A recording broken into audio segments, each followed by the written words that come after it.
Hello, everybody. Welcome to episode number 364 of the Embodied Podcast. We have another dear friend of mine and repeat guest on the show today, Andrea Owen.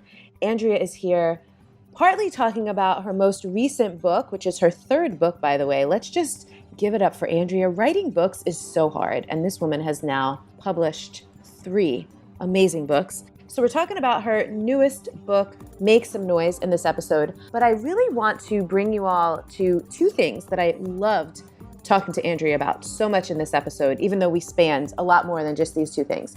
One of them was really how to engage with yourself to figure out what is your conditioning and what is your truth. And the other one is, for those of you that are in serious long-term partnerships and relationships, what do you do when you are doing more of your own work and your partner is not? And Andrea had a really incredible share around how she has navigated this with her husband of 13 years. And she also very openly and transparently shared, times that were really hard when they thought about walking away, how they worked through that, and then now how they approach doing their own work, both separately and together. And I know that's a conversation. I know that's a big question for people who listen to this show a lot, who are in partnerships. And I also know there are people listening who maybe you're not currently in a partnership, but you've dealt with that in the past. And that might be something that you're afraid of moving into future and new experiences. So we talk about way more than that, but those were 2 of my favorite parts of this conversation today.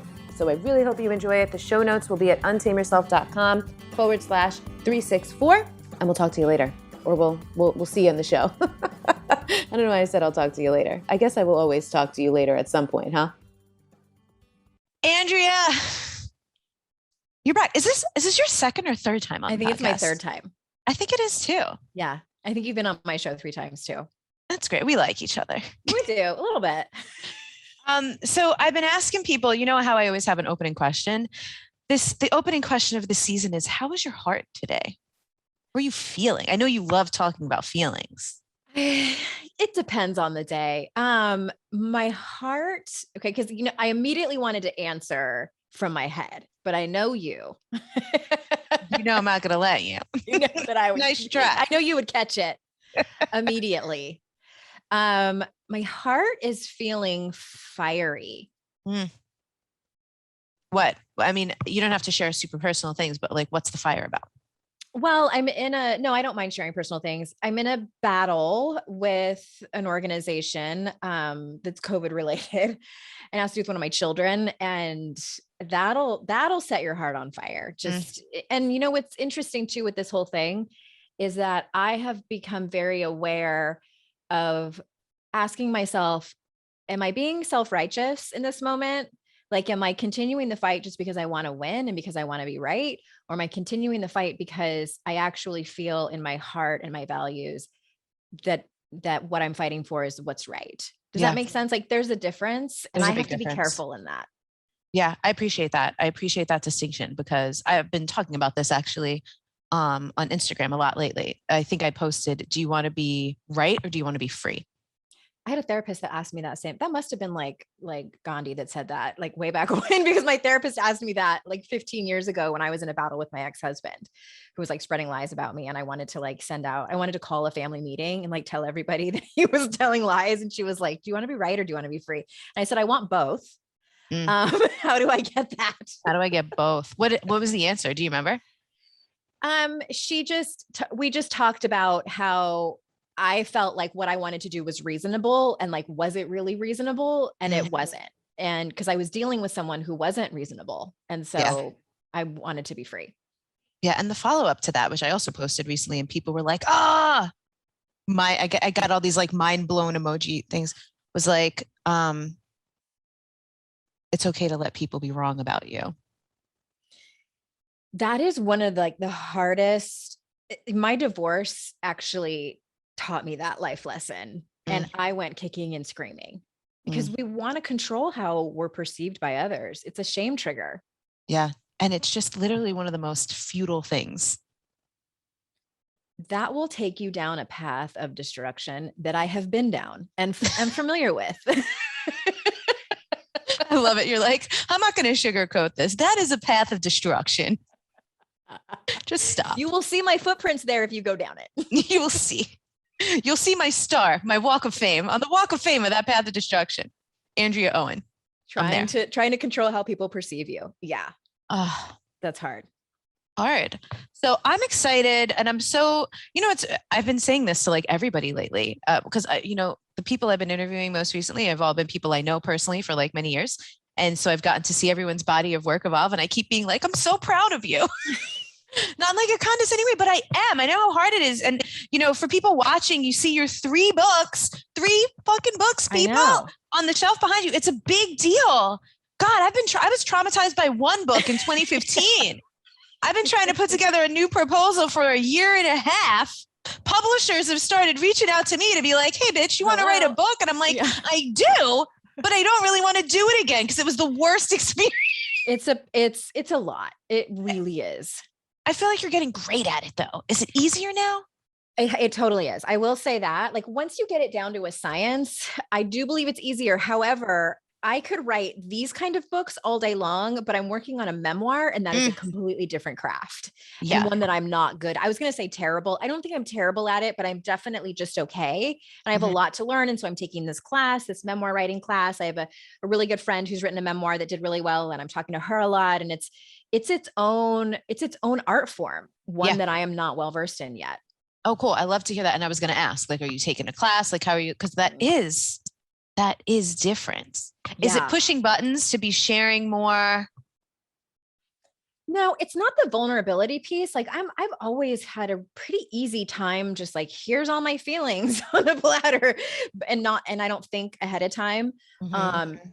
P.S. I just on Friday got diagnosed with impulse control disorder, which explains so much about me, which we can talk about later or not.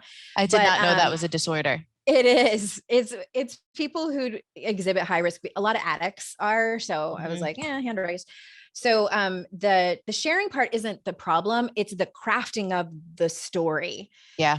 And like one woman said to me, she's like, you're really good at summarizing, because that's what I'm used to doing. Because nonfiction, we typically summarize a story, or when we're talking to friends, we summarize. But in memoir, you have to like really focus in on like moments and scenes. And that's what I don't know how to do yet. Is that hard? I don't have a great memory. I do. I don't have a good working memory. So like I just had a meeting with my team this morning, and I forgot like 80% of what they said. Right. But I have memories. I remember my friends from elementary school's first and last names. Like, it's dumb. Why? Isn't that so weird? Like, again, like how we're all like so unique. The things we'll remember, the things we won't remember. Yeah. Lisa and Cult Jams. I Wonder If I Take You Home came on the radio yesterday, and I knew every single word. And that came out in 1985, by the way. I was 10. There are really a lot of songs that I'm like, how do I still know the lyrics to this? Right. And can I perhaps forget those lyrics and remember more important things to my life? Right, like U.S. history or something like that. Does the brain work like that, please? But memory is from what I understand from brain science people, is that pretty much our memories are kind of shit. Like, we make up memories from stories that people have told us, or what we wanted it to be, or pictures that we've seen from our past. So I'm okay with that, as long as it makes a good story. Yeah. I'm just going to say, this is how I remember it. Exactly. And, I just trust that, we have to, or otherwise, what are you going to do? Right. Exactly. Obsess over it.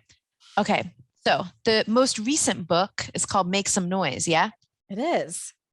I want to know, before we get into the book, which, everyone listening, if you've been listening to the podcast for a long time, you all know that typically when I interview people who have written a book, I haven't read it. So I'm excited to hear about it, and then I will probably read it, or parts of it. Yeah. So how did this book come after the last one? When did you and I meet? In 2015? I think when we went to that thing in Montana? In person. Yeah, we knew each other before that, but so it was around there. I think it was it was not 2015, 2017. Was it? Okay. Yeah. So then it was definitely in the works in my brain. And I started thinking about it around 2015, and I was still writing my second book. And there was like a small section in that second book where I was talking about our culture and how a lot of our negative self-talk can come from our family of origin. It can come from how you're wired. And it also comes from how our culture has taught and conditioned us and socialized us. And so the seed was planted then. And then, 2016 was a shit show in and of itself for a lot of people. And then 2017, the Me Too movement happened and was, I think, re-traumatizing for many of us. And the Kavanaugh hearings really rocked me as someone who's had a similar experience to Christine Blasey Ford, and hearing her testimony as calmly as she did it and as afraid as she was to do it, and seeing how she was just vilified in the media. I started really thinking about how we're taught to be as little girls and women. And then when I started writing it, and I wrote about this, and you'll see your name in the introduction, because I had this conversation with my friend Elizabeth D'Alto, and Oh, no way. I didn't know that. And we were talking about this concept, and you said, you laid out the question, what is my conditioning versus what is my truth? And that is what I invite the reader to ask themselves. Like, and it's not about, this book isn't so much about like, here's all the things you need to change about your life. Like, I just want people to get really curious about their beliefs, about their behaviors, like about their quick judgments against themselves, against other women, against men. Like, the new word of the day is indoctrination. And like, we were all indoctrinated. Like, I don't care how you went to school or what family into multiple things in multiple ways on multiple 100%. levels. Yep. Exactly. And so it's not about, coming to conclusions about what's right or wrong. Like, I have my beliefs of what's right or wrong, but I'm not saying that that's universally going to be yours. But I just want people to get curious and ask themselves a lot of questions. I love that. I think that is super important. And that's something I want to re-indoctrinate people into. Right. Curiosity. Especially now, because I feel like people are so polarized and people are just glomming onto shit that is so unhealthy, unhelpful.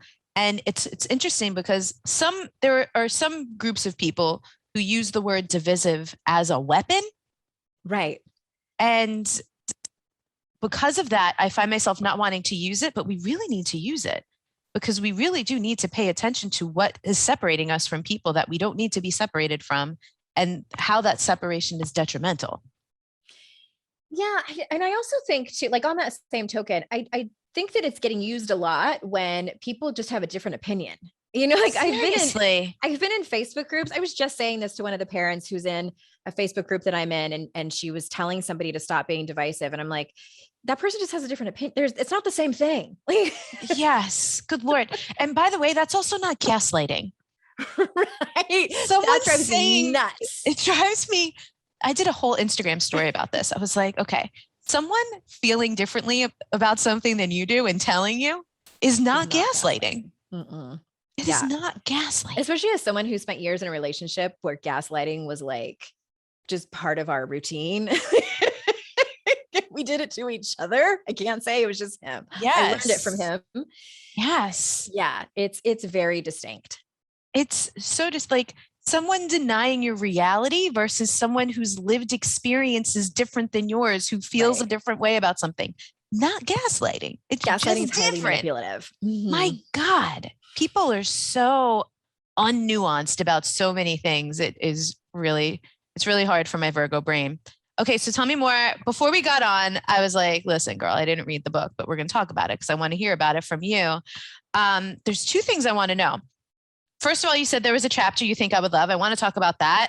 But first, I want to ask you, now that the book's been out in the world for a little while, what parts of the book are people like really loving? Because I know there's always the chapter that you love. Then there's like the parts that people love. Are they one and the same? Are they not? Are they different? Like, what are people really being like, oh, I needed this? Well, as we're recording this, it's not out yet, August 31st. So I don't have a crystal ball. Oh, damn it. I thought it was already out for a while. I can't do time. A week today. Crap. It's such a good question if you knew. Because this will air when it already, people DM This won't air till October. Okay. So DM me and tell me. I don't know. I don't even have like a hunch as to what people are going to resonate with. Oh crap. I thought it came out a while ago. Sorry about that. No, it comes out in a week. But the chapter that I think you would like is called Stop Allowing the Brainwashing to Make You Small. And the reason I think that you would like it is because it's a little, I hate the term heavy handed. I feel like we need a new one. It's a little deep. It's deeper than the other ones. And it was initially going to be the opening chapter, but my editor and I were nervous that it would make people kind of be like, oh God, this is like a feminist theory book. Like this chick's a feminazi. I'm not going to read the rest of it. So it starts out lighter. And this chapter is later. And I talk about several things. And one of the most interesting things for me to research that I'm still working on myself is internalized misogyny. And internalized misogyny, there's not a whole lot written about it that I could find online in terms of scholarly articles. There are some, but I feel like it's something that needs to be talked about more often, especially in our circles where you hear so much of, women supporting women. And then when we don't see that, like when we are holding other women accountable, like the Rachel Hollises of the world, and people are screaming, I thought you were supposed to be women empowering women. Why, how dare you? And I'm like, there's women who behave poorly. Like, let's not do that. But internalized misogyny is when women actively put down other women, for reasons that don't warrant, putting them down. It's also chronic dieting. It manifests as slut shaming. It manifests as women who tend to be highly competitive in a family unit or a work environment, especially where the competition is proximity to higher up men, whether it's a father or a boss. It's fascinating. And I think most women who look into it and see how it manifests will see some of themselves. Over the years, whenever I see women talk about how women are so competitive with each other, I'm always just like, I've literally never been like that or really had that experience. And I know I'm like rare. That is a very common experience for women. And I'm always just like, how did I miss that? I think really what was happening is I just wasn't perceiving it because I don't compete with people. Right. I played sports growing up. So like I competed in appropriate competitive healthy containers, competition. But I just have never felt like, maybe that's it. Maybe I've always had context for healthy competition in my life. And then I worked at a sales job where you were literally competing on things that were appropriate to compete on. And you were ranked. Yes. And it was based on like some kind of measurable performance, but I've literally just never felt the need. I don't know. That's weird. But also I'm literally realizing this as I look back, people were always trying to compete with me. Yeah. And I was I appreciate you saying that. And like, of course I didn't know you when you were younger and we were like out in the dating world and work world, but you strike me as the type of person who wouldn't notice because you're not like that. And you're just not focused on things like that. Like, Do you know what I mean? Like it just, part of it maybe is that it just doesn't faze you. Yeah, maybe that's it. I don't know. It's, you know what this is reminding me of? Tanya Geisler, right? Yes. Love her. So, I've had Tanya on, I've been on her podcast. We've talked about imposter syndrome. And that's like kind of another thing that I'm like, I just don't really have it, I don't know. It's weird, but I think what are you on the Enneagram? I'm an 8. So am I. The 7 wing. Well, it's exactly the same. That's why we like each other. Yeah. And I'm also an Aries, and Aries are, excuse me, we're highly competitive, and 8s tend to be as well. Excuse me. I hope I don't have COVID. No, it's just kombucha. I just drank my kombucha too fast. I hope. Wait. I just need to hashtag. I don't even know what to call this shit. What kind of people say like, sorry, my kombucha just went down the wrong pipe. It's not COVID. Please make a TikTok about this. I thought I had COVID, but really my kombucha just went down the wrong pipe. Thanks. Shit people in the wellness world say. Yeah. Yes, people in the wellness world. Oh my God, that was too good to be true. Okay. Competition. Yeah, I think it's just people's personalities. Yeah. And I don't know. I get the feeling you just kind of let that stuff go, just slide off your back. And cause I've experienced it, both being competitive with other women and had other women compete with me. I have a funny story. I was on a date several months ago, and this man was asking me about like what I do in my business or whatever. And he goes, "Oh, who are your competitors?" And I was like, "What do you mean?" He's like, "Well, like every business has competitors." And I'm like, I don't know. Like, I just don't.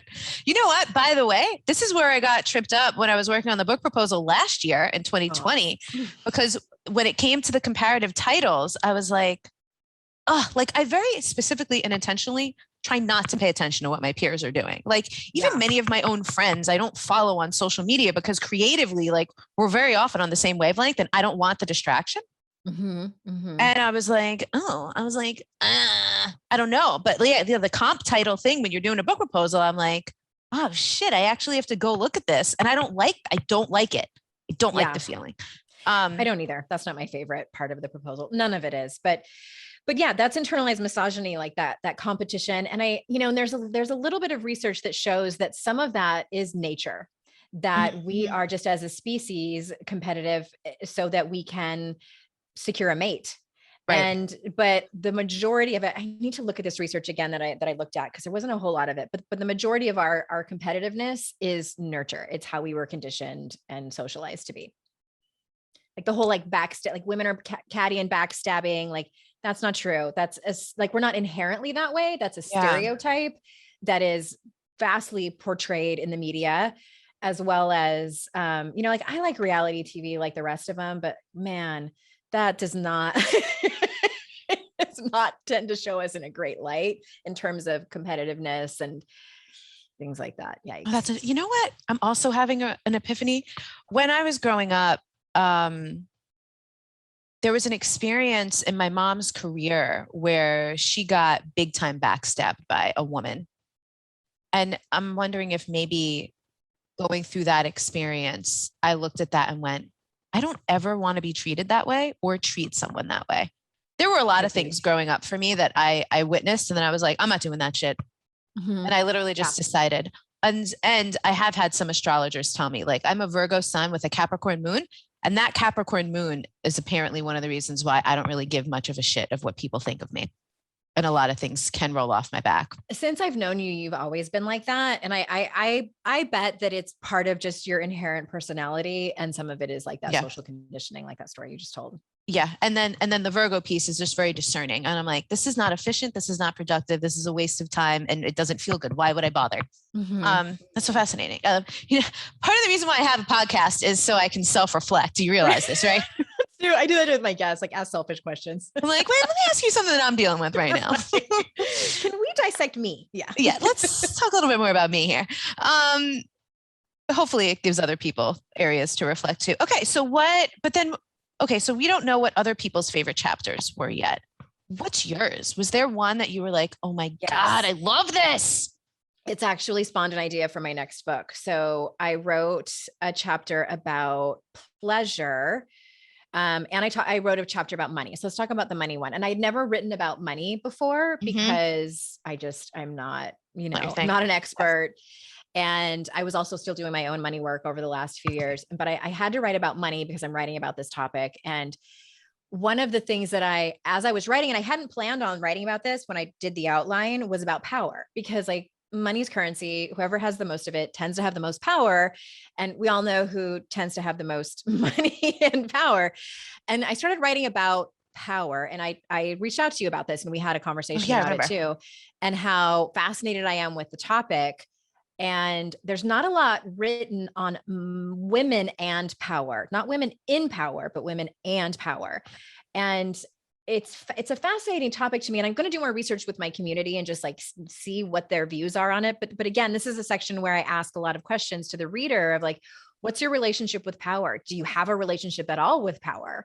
What do you think of when you hear that word? Do you like, how do you define it? And I love Brene Brown's, when she talks about power over versus power within, and looking at different leadership qualities and methods. And it's fascinating.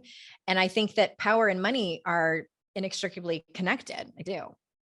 Yeah, I remember that because I used to call my signature program Power, but it was about getting to true power because real power has nothing to do with influence, money, possession, position, hierarchy, or anything like that. In my perception and perspective and practice.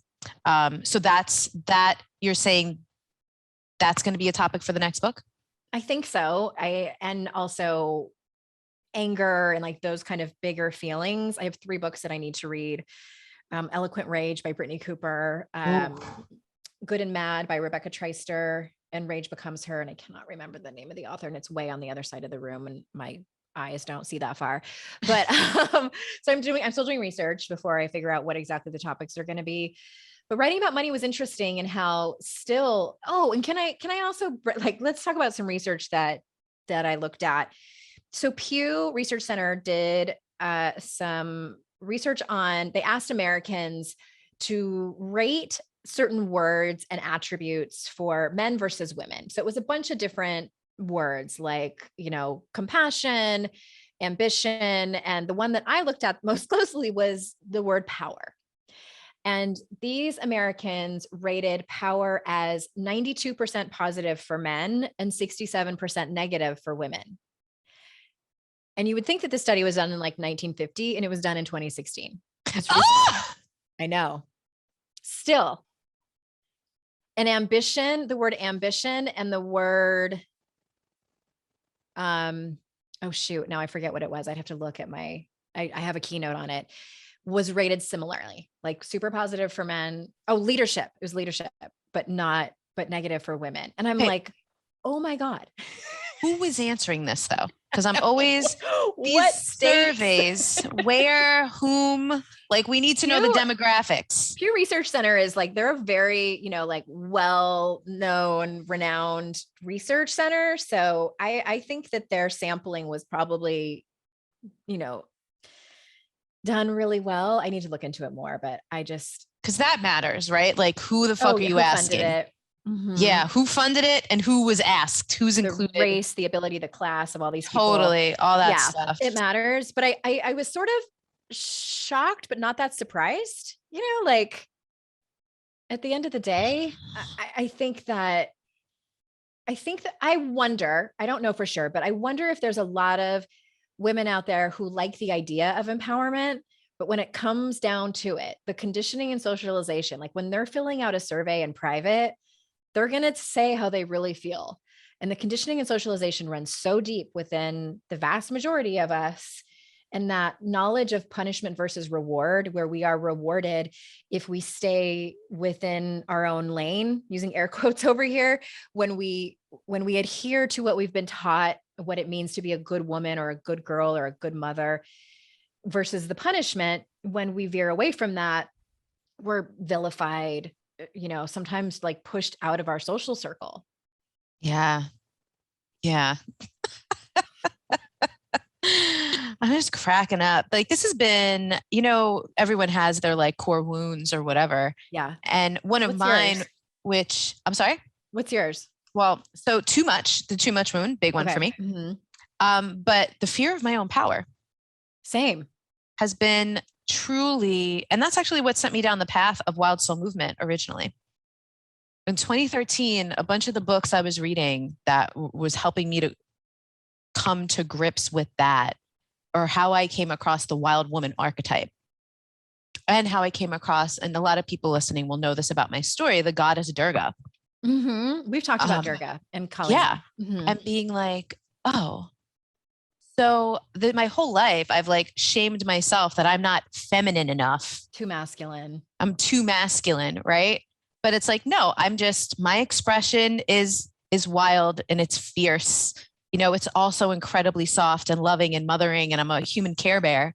But, the fierceness is a thing that often makes feel so my own power. And I'm like, yeah, if I go full blast, and then in more recent years, it's more around my mysticism, right? Like being psychic, being super spiritual, like channeling shit. I try to like not bring too much focus or attention to that, But lately I'm like, whatever. I'm done pretending I'm not all these fucking things. You know, like we are I'm who just we pretending I are. don't hear voices. Yeah, listen, I'm not saying I already knew that about you, even though you didn't tell me, but I'm so glad you finally got around to telling me. So anyway. Yeah, I'm with you. Those are mine. And also fear of abandonment is a huge one for me.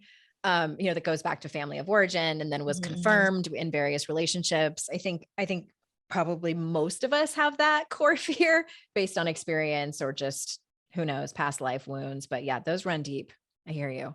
Yeah. So interesting. So anyway,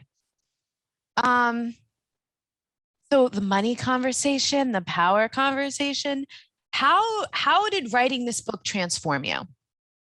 Well, I wrote it during the pandemic, so that was fun.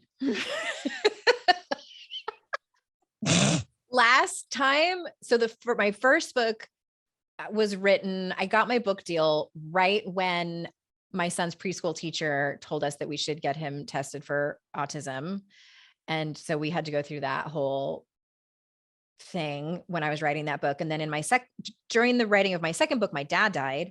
And then in this one, I signed my contract in like February of 2020. I flew to Manhattan to meet with my editor at Penguin Random House. It was like dream come true. I go to the Penguin Random House offices. That was March 8th, 2020. And then a week later, right when like the buzz was happening in Manhattan where people were like, what's happening? I flew home and a week later, like all hell broke loose. And that was when I was like sitting down to write this book. And so I thought to myself, if someone dies, like in my next book, like I'm done. Like, I'm done.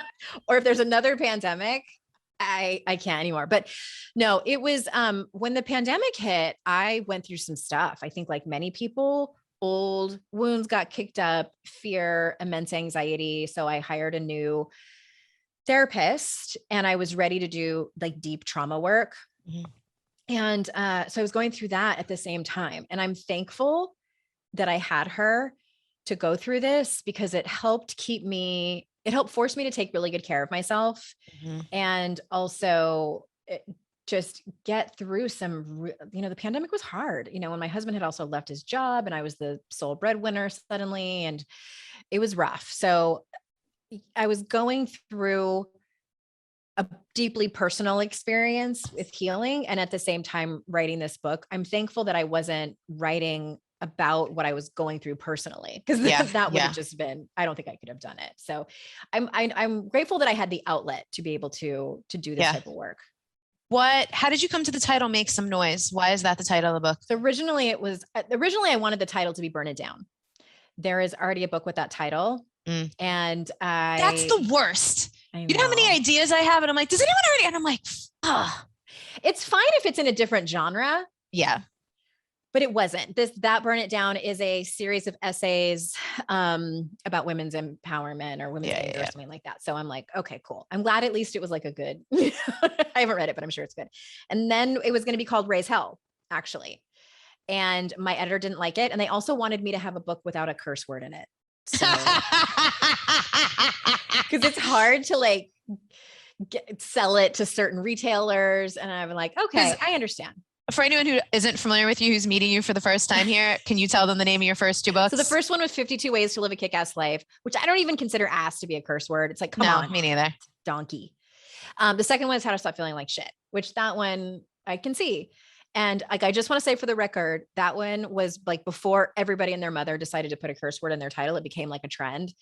And that was another reason they didn't want me to have a curse word in the title, because they're like, we feel like it's a trend that's everyone's over. doing this. Yeah. So we brainstormed a bunch of titles and that was on the list and we all liked that one the best. So what titles work sometimes.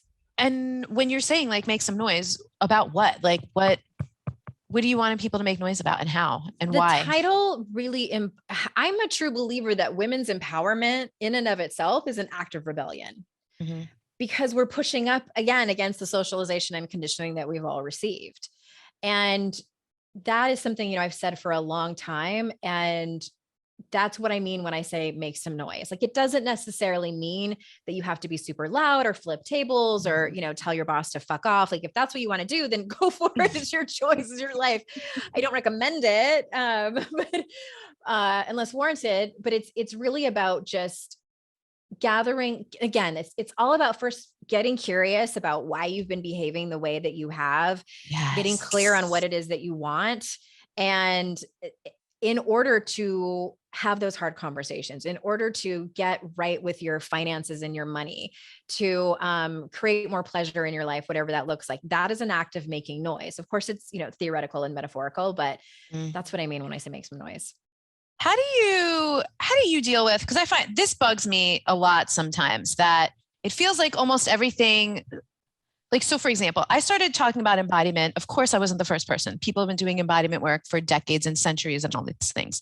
But there's also, when you do things online, there's like before and after it got popular online, right? And so I was doing embodiment work before it got really popular online, which has been like the last couple of years. And women's empowerment is also something that's like very saturated. So how do you deal with talking about something? Like, does it bother you? Like, it starts to bother me. It's a distraction for me that so many people are now talking about things. It makes you want to go do other things, but I have to be like, no, this is my thing. And it doesn't matter if other people are talking about that. Do you bump into that at all? 100%. Yeah. I get, and because my personality is highly competitive, I have to be very conscious of that, because I'll get like the worst in me will come out, like my shadow side comes out. And so I have to turn off social media. I don't follow a whole lot of like my quote unquote competitors, like unless they're my personal friends. Yeah. And by personal, I mean like people I talk to fairly regularly, like you. And I have to a lot of times change my perspective, and just say things like, well, if they're helping somebody, then that's great. I hope that they have the proper training, or, I hope they're not doing any harm. I hope they're not, doing work that's beyond the scope of what their training is. And I have to be really, my short answer is I have to be very careful, intentional, and conscious of my reactions and my thoughts. And when my own internalized misogyny comes in. Yeah. What come back to the pleasure conversation. I feel like we kind of grazed over that. Yeah, we did. What was that? What was that like? What did that bring up for you? And how do you pick, like, it's such a vast topic. It is. How do you pick what goes in the book around something like that? Well, I kept it pretty general in terms of pleasure, and just asked a lot of questions about, I have found for women, I don't know if this is your experience too, when you ask them the sort of general, like life coaching 101 question of what is it that you want more of? A lot of times they can't answer. Yeah. So I start with like, what do you want less of? Like a lot of times they can tell you a whole list of things that they don't want, that they complain about, that they want less of, or that they want help with. So it's questions like that, what do you need? And if you say that it's this, could it be these other things? Like if you say that you need reality TV and, a chocolate croissant, is it that, or is it these other things? So I do keep it very general for people who may not have even really thought about pleasure in their own life. And I also talk about sex and, and looking at the research of the orgasm gap and how, yes, things have changed. And so, by the way, this is interesting too. This is the first book I've ever written over 4 generations. So I have baby boomer readers, I have Gen Xers like myself, I have millennials like you. And then I also have, Gen Z young women are in their early 20s and they're interested in my work as well. So it was interesting, like in some of the chapters, because some things have really changed. Like these young women are more likely to have conversations about what they want in bed, about consent, about past trauma than my generation ever was. Like this was not a topic when, I was coming of age. So it was interesting to do research on that, as well as talk about it in the book. And I just acknowledged, this is probably dependent on how old you are, but still, like research still shows now that we have an orgasm gap. And the long and short of it is that in heterosexual sex, men are getting off a lot more than women are. And so I ask a lot of questions in that chapter too. Like, what do you have hangups about sex, which a lot of us do, depending on how we grew up? And if so, I just kind of break down a bunch of questions for people to ask themselves. And a lot of times, like they're going to answer these questions and need to see a therapist, because it's not something you can just like, oh, so that happened, like, right. and I'm over it. And I can have this hard conversation with my partner.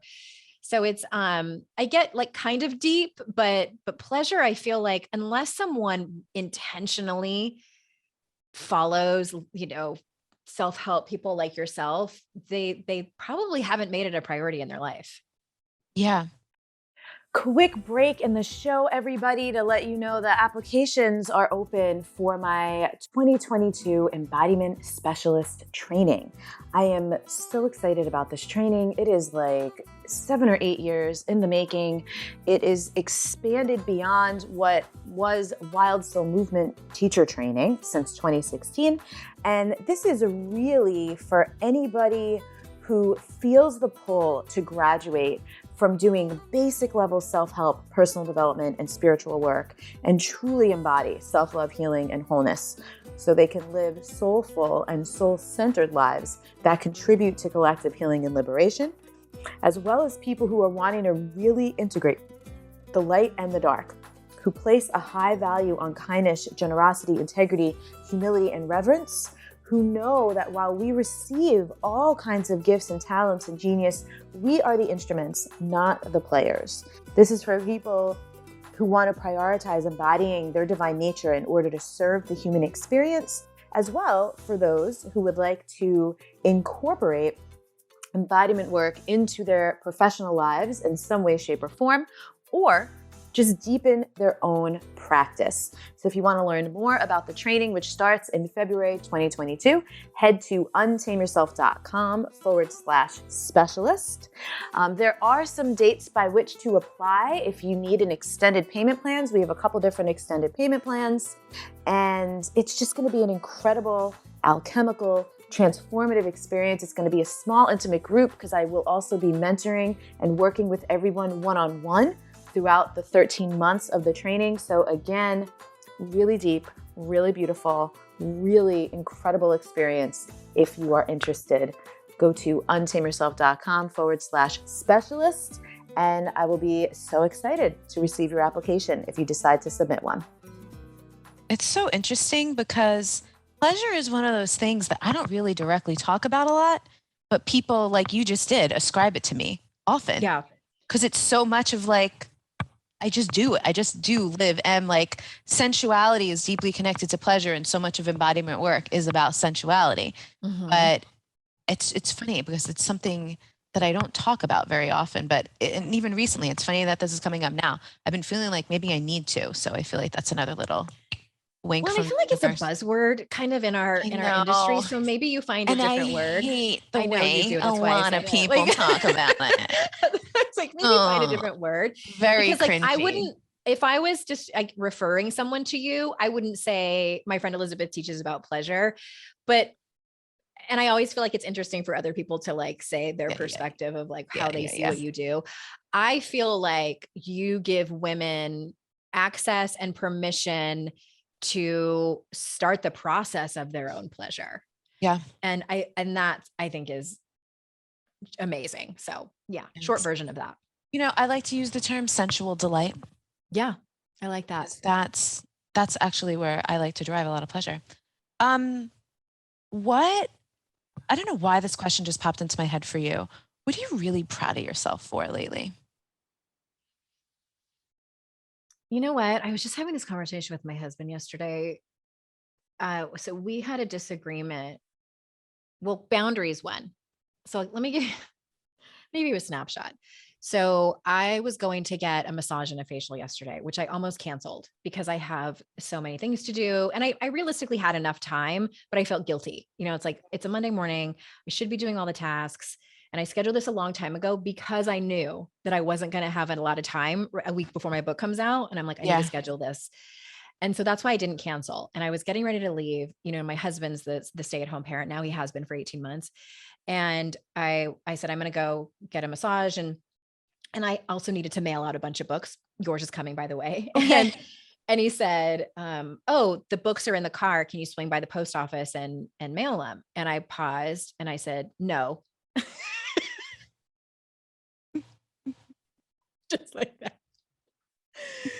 And there was a whole explanation, but I'm like, I don't need to give him like the whole story of why. And he sighed and like did a little eye roll and like went back to his phone. And I was like, okay, we're going to have this conversation. And I said, listen, I wasn't my best self. And then I gave him the whole thing. And I'm like, if I keep saying yes to all these little yeses, they add up to a lot of time taken. I would do it if the post office was where I'm at, but I'm going to have to backtrack and it's going to take up more time. I have to come home and do full hair and makeup because I have a video interview. It's like, he didn't need to hear all that, but I'm like, because you gave me the eye roll, I'm going to do it. So that happened. And then he ended up, taking the other car and doing my books for me. And so I got home later and had my day. And then we sat down to have the conversation about it. And we both apologized to each other for how we showed up. And what I'm proud of is saying no in the first place, because the old me would have just done it. And just because he asked and been resentful and like, and not said anything, and then complained to you later about it. And complained to my friends. I'm also proud that, because the old me also, like in the first handful of years of our relationship, anytime we'd have a disagreement, I'd get so triggered because of that abandonment wound. I would be like, is he going to leave? And be like planning out my single motherhood life. And I did that. We would jump from like A to Z real fast. And that is how my brain works. Yeah. And that's that impulse control stuff. Like I would think about like which apartment complexes are close to my kid's school. Like that's the road I would go down. Yeah. And so I didn't do that. And I'm like, I got in the car to leave and I'm like, yeah, we're mad at each other, but we're going to be fine. He's not going anywhere. I'm not going anywhere. I love that. So that like comfort and security that I have in the relationship is so much better. I'm also proud that we circled back with each other and apologized about how we showed up and talked about a system of like how we can avoid this in the future. Love. And we've been married for 13 years now, and we both came into the relationship pretty broken and have come so far. And I'm so proud of him and the uncomfortable work that he's done. I'm so proud of me, and I'm proud of us as a couple. And I acknowledge that all the time. And I'm grateful to him for his effort, because that's at one point we had like a huge come to Jesus where he called me out and he was like, I feel like you have such high expectations of my growth, and I don't work like you. And I was like, that's fair. Like he's not the same. I can't expect him to be like a version of me when it comes to therapy and things like that. Yeah. And, I love the saying, like, give people the dignity of their own process. Yes. So I had to do that for him. And so we made an agreement, and I said, okay, I don't care how fast you move. I just need to see progress and that you're trying. And that's what he's given me. And like that, like, I can't believe the relationship that I'm in now. Like it is beyond my wildest dreams. And it's not that we have like hot, sweaty sex every night. Like that'd be great, but we also have 2 kids. Like, and by the way, why is that the thing that people decide is like, the measurement for what's a great relationship? Not everyone's dream relationship means you're fucking all the time. Right. Some people it is. It's our relationship is like a little bit boring. And like we started the Grey's Anatomy series, and I feel good that we have like 17 fucking seasons to get through. And I'm like, how did I go from like the girl who was like going down to Tijuana, Mexico and losing her shoes to like being excited to get to 17 seasons of Grey's Anatomy with a guy who, is almost 50. I love it. Listen, I love this quote. You and I have talked about this. Actually, I think you and I were talking about this after I had gone through my breakup last year, where that, gives someone the dignity of their own process. And one of the things that I had realized in that relationship is same, like I work through, I metabolize, I digest, I process, I integrate, I alchemize things much faster than most people. Mm-hmm. So I've learned that I cannot expect people to move at my pace, and that's cool. But I need people to be moving. Right. Even if you're moving at a snail's pace, I need you to be, it's the effort. So, and I really want to overemphasize this, because I know people listening, like, I get this all the time. People are worried that if they do their own work, they're going to lose their partner's going to lag behind or not catch up. And it's not about even moving at a parallel pace, but it's just about facing the same direction. Exactly. Mm-hmm. And I love that. There's something about the word dignity lately that's really been calling to me, because we really, I'm going to say we, just as like a collective, have been treating people in such undignifying ways. dehumanizing and undignifying. And that does not get us anywhere, but more of what we don't want, in any context. Like in, I know you're big into Brene Brown's work. I know you've done the Daring Way. You're like certified in her stuff. Yep. And so shame work is a big part of that. Never in the history of anything has like shaming and blaming people, tearing people apart and ripping them down made any kind of progress that we actually want. It might change people's behavior on a dime, but over time, it's incredibly destructive. It is absolutely destructive. Yeah, it is. And I love the word dignity too. And that just comes with maturity. I feel like that, since I'm in this kind of battle, like as I was saying at the top of our conversation, I have had to, because I'm so impulsive and emotional, I will hit reply on an email and just tear somebody apart. Yeah. I have had to self-manage so much, and it takes more time and energy to conduct myself in a respectful and dignified manner in emails, because I want them to do the same for me. Exactly. And I know what it feels like to be dehumanized like that and to be treated like a second-class citizen. And it's infuriating, and it makes you so angry. You can't even see the point of what's actually happening. Yeah. Because you're so angry. It doesn't help. And there was something else I wanted to point to as well. And for the people listening who are worried about, leaving their partner behind and them not catching up. And I've so been there. I think what's helpful is to get really clear on what your non-negotiables are. And for me, it was communication, which I think is for a lot of people. And, we went to marriage counseling and learned about John Gottman's The Four Horsemen. Yeah. You can easily find that information for free online. And we both saw, my husband and I, how we show up in conflict and how destructive it can be in our marriage. And that's what we worked on specifically. He tended to be a stonewaller. I tend to be contemptuous. And it was a disaster. It was such a disaster. And that very well could have been the demise of our marriage. I can say that without a doubt. If that would have continued, one of us would have decided we were done. And so that's what we've worked on and that we're very cautious of. And he even told me yesterday when we were talking about this, he's like, I have moments where I want to just walk away, not like walk away from the marriage, but just like walk away from the conversation. And just like, because he wants to avoid it. And because that's been his coping mechanism in the past. And he doesn't. And you know what he said to me too? He's like, I realized it's so much easier to just get the conversation over with and talk about how we felt about it and sometimes apologize and move on. And watch Grey's Anatomy. It's just like folding the laundry. Right. I let it sit there for a week and a half and torture myself about it. And then it takes 7 minutes to fold it and put it away. Right. And you can like listen to something while you're doing it. So much stuff is like that though, right? Like what we are making it in our mind out to be, what it'll be like, the fear of discomfort, the want, the just like the unwillingness to be in it. That fear of discomfort is such a bitch. Like, and it's, we hear all the time in our circles, people say like, oh, I don't want to have that hard conversation. I'm so afraid of confrontation, or I'm conflict avoidant. And I'm like, bitch, we all are. Like, if you're someone who likes, like, if hobbies include confrontation and conflict, you're an asshole. And probably a sociopath. Like, you don't want to be friends with those people. Yeah. Yeah.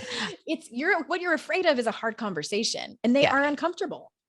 I actually say I like conflict, but I've been teaching on courageous conversations and courageous communication for a long time. I say I like it because that's where we really get to know people. In my dating experiences, I'm always like, you really don't know someone. And I find this in everything. It's not just dating, it's friendships, it's work relationships. You really don't know who someone is until there's a conflict.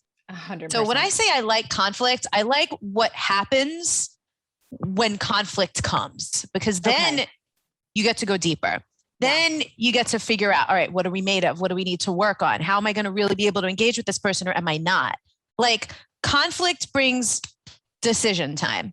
Yeah. Conflict always brings some kind of realization, progress, something I didn't know. Yeah, that's a good perspective. I like conflict and confrontation when I'm right. And they admit it. Which doesn't happen all the time. Because that's what you were saying earlier. I don't want to be free. In this case, I'd rather be right and trapped. Exactly. Thank you very much. But I get what you're saying. I love healing. The thing is, I love healing and conflict when approached with an open heart and with compassion and a desire to resolve it for real. And a willingness to be uncomfortable is like literally a pathway to healing always. Yeah. Same. But I'm not like out here searching, like cruising for conflict. You're not trolling. I'm not trolling for conflict. Yeah, but I'm with you on that. You know what I have to do? What I've noticed that really helps me. This happens on social media and it happens in emails. I have to write the response that I want to write, screenshot it, and send it to a couple of people and be like, #things I don't post. You've probably gotten one of these from me. I at have some point. before. I haven't in a while. I feel a little hurt that I haven't gotten one of those in a while. Like I'll make sure to each other the passive aggressive responses that we've wanted to send. Or the aggressive responses. Right. The violent aggressive. Yeah. I do it in my notes app. It's therapy. You got to write it out. You got to get it out so you don't actually say it. I'll send it to my team. I'll be like, here's what I want to write, but why don't you respond to this in a much kinder way? Right. Yeah, I do it in my notes app and it has a lot of middle finger emojis in it too. Just so immature, Like things like eat a bag of dicks. A bag of dicks is something that I've wanted to say out loud to someone for so many years. Actually, I did once. All caps. I did once on the highway on Staten Island. Okay. Circa 2010. Rolled down the window. Absolutely unfiltered. Eat a bag of dicks. Honestly, it felt great because it was inconsequential, you know? Yeah. There's a part of me that like wants to have surgery and have like some prescribed medication so I can do that and then blame it on the medication and be like, it was the Percocet.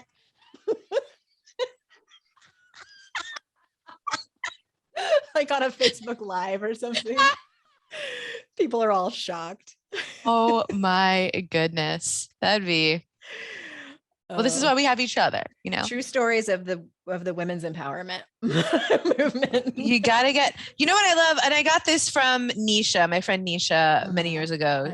I remember one time Nisha was like, can I just be my most unevolved self for a moment? And I was like, yeah, please. That's a great term. Yeah. So I preface with that sometimes. And I love, and you know, it's funny. I'm the friend that most people call to do that because they know that I'm not gonna judge them. I'm certainly not going to give them unsolicited advice. Yeah. I'm going to be there was a certain male person in our industry. I know who you're talking about. I sent a picture and drew a dick on his face. Sent it to you. He had done something really shitty. He deserved it. Oh God, that's so funny. I do remember. Literally, as soon as you said it, I knew who you were talking about, but yeah. I didn't remember I wasn't sure what specific thing you were going to say because we really can't stand this person. I drew a dick with my finger on his face. And I'm not sorry. I would do it again and I would tell him. I would do it again. But again, and anyone listening, I hope you're getting some giggles along with us, but also seeing how we all judge.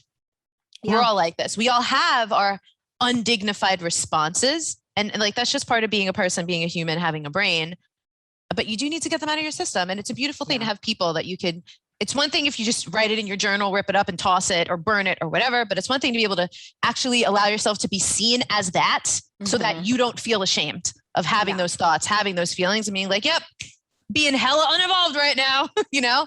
Totally. Yeah. And I think that's the only time I've ever like drawn a dick on someone's face. And he's so high up in the hierarchy that's like, I would not do that to like somebody in our circle or that's probably like the worst thing I've done. But I think that sometimes we have to have a sense of humor about hard stuff or we'll just not be able to live in this hard world. I mean, you know, I 100% wholeheartedly agree with that. Like we have to be able to make jokes. Like even earlier, you made a joke. You're like, I coughed. You're like, oh, hope it's not COVID. Just kidding. Swallow my kombucha wrong. And like, there are probably some people who might think that that's in bad taste. And I'm like, I had posted a meme. There was like a COVID related meme that I posted a couple weeks ago. And someone sent me a comment to say they were really offended by it. And I'm like, we have to keep a sense of humor. And I was like, thank you for sharing your experience. And I mean that. But I'm not going to be like, I think it's, cool. You don't think that's funny, And you and I have had this conversation offline about comedy specifically, because you've done stand-up and things like that. And who makes the rules for what's funny and what's not funny. And I've seen Margaret Cho get raked over the coals about some jokes that she was making, I believe, about her own sexual assault. And people were super offended and called her out on it. And she like profusely apologized. And I'm like, did she need to? I don't know. It was her own experience. Like, I don't know. I don't have an opinion on it. It was just, I questioned it. Yeah, that's hard. Yeah. And there are some things that are just like kind of paradoxical. Yeah. But I do think things that are off limits, but I do really think we get to talk about our own experiences however we want to. I agree with you. And it might offend some people. Yeah, that certainly will. Like, I zoom back to, there's this Dave Chappelle special that I went to the live taping of in 2016. So years later, I still get people will watch it and send me screenshots of right towards the end, like 4 minutes until the end. There's a shot of me laughing my face off in the audience. And so people still send me screenshots of this, but he was making some Cosby jokes. And, that's something where I'm like, okay, I can see where that does cross a line because that's not your experience, but talking about your own experience, just because it's something that other people have experienced and it will trigger and bring things up. But in the context of comedy, I mean, I think that's a really, really slippery slope. And it's not about people being overly sensitive. People get to be however sensitive or feel however the way they want to feel. But it's the policing of somebody else's expression. Again, when it includes their own experience, that I'm not down with that.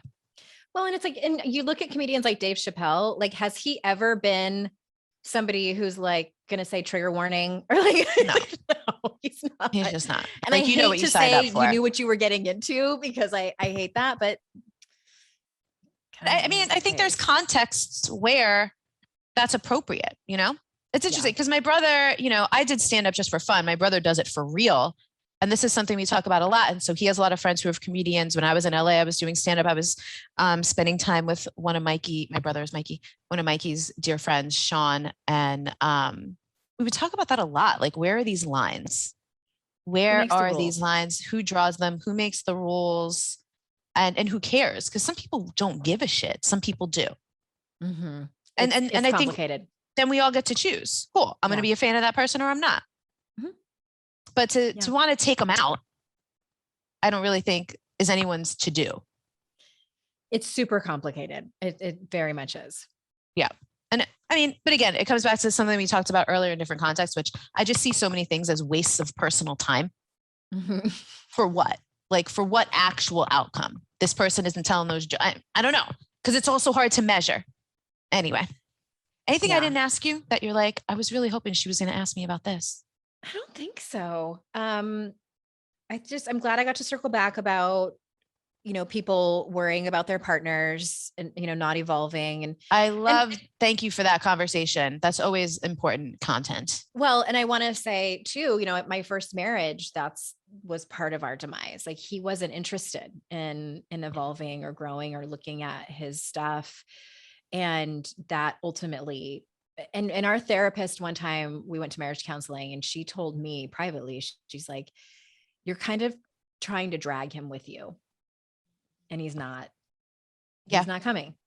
And you're on different planes of existence, basically. And I was too afraid to leave and start over. So I stayed and I knew what was happening. And I chose to stay. I was too afraid to start over. And I really wanted to have a family and all these things, and it ended up blowing up. So I've been in both worlds where I did leave him behind and it didn't work out. And so I'm not saying it's always going to work out in your favor. The other person has to be willing to at least, look at the one thing of communication. So totally. To everybody. And I like what you said, but it's the effort. They just have to be willing. They have to be making their own effort. Yeah. That feels like the non-negotiable. It's like, okay, it's the pace I could deal with you being at a different pace, but that you are doing your work. To me, that's like a non-negotiable. I love that you pointed that out. That is an absolute non-negotiable. And in my former relationship, what I'm seeing, and I'm seeing so many things, and I've been out of that relationship for like 15 or 16 years now, is that he didn't bring a whole lot to the table. Like, he really didn't. Like, good looking and and some dick doesn't go that far. Like after a while, like it doesn't. He had a lot of misogyny and entitlement. Mhm. And part of that entitlement was that I was responsible for our relationship. I was responsible for the nurturing, the caretaking, and, the evolution of it, and for fixing us. And it took me a long time to realize that. I was like, oh, I was responsible for everything, including that. And that's what, and I was also codependent. So it was a perfect storm. Yeah, of course. And I say that in case anybody's in that relationship. I don't think it's hopeless, but I do think it needs to be pointed out. Yeah, totally. Thank you. Mhm. I also really cherish my friends who've been in long-term relationships that have been through many phases, because I think one of the things that I really dislike about meme culture, specifically psychology meme culture, is how prevalent you need to cut people out of your life and walk away. Yeah. Like my friends who are in the best relationships that have endured, there have been some really hard times. And Same. anyone I know who's in a great relationship now, like that shit was earned. Oh yeah. They earned it. Hard And conversations, boundaries, yeah, all of that.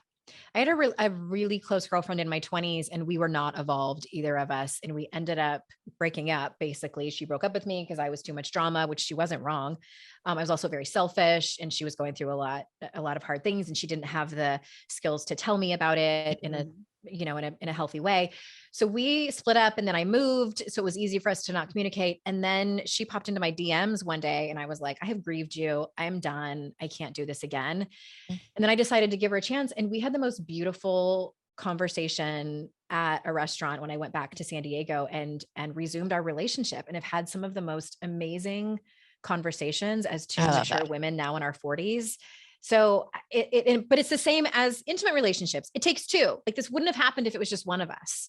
Yep. It takes both of us to like own some of our shit, and also talk about like what we're going to do going forward. I think this is a really important point. And I was reading something about this the other day, and I was like, I've let a lot of people go over the last several years. Some communicated well, some not communicated well, some communicated not at all.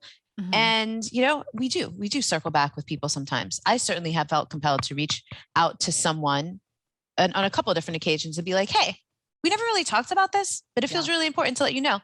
But filtering that through, of course, like not being attached to a response, not needing anything, and making sure that's not like actually a self-serving reach out, which it sometimes can be.